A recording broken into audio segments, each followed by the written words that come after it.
કરવામાં આવ્યો। માંડવી તાલુકાના ભોજાઈ ગામમાં આજ ગરબાનું વિસર્જન કરવામાં આવ્યું હતું। 10 નોરતા ખેલૈયાઓ મન મૂકીને મોજ માણી હતી।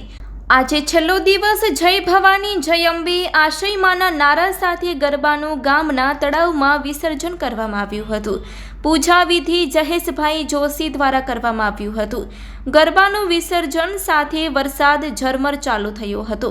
નવરાત્રી ચોકથી ગરબો સત્યનારાયણ મંદિર પછી જખબૌતીરા મંદિરે ફરવાને ગામના તળાવમાં ગયા હતા। સાથે ગરબાની રમઝટ બોલાવી હતી અને છેલ્લે સૂકી પ્રસાદ લીધો હતો। Report by Hiralal Sanghar Bhojai.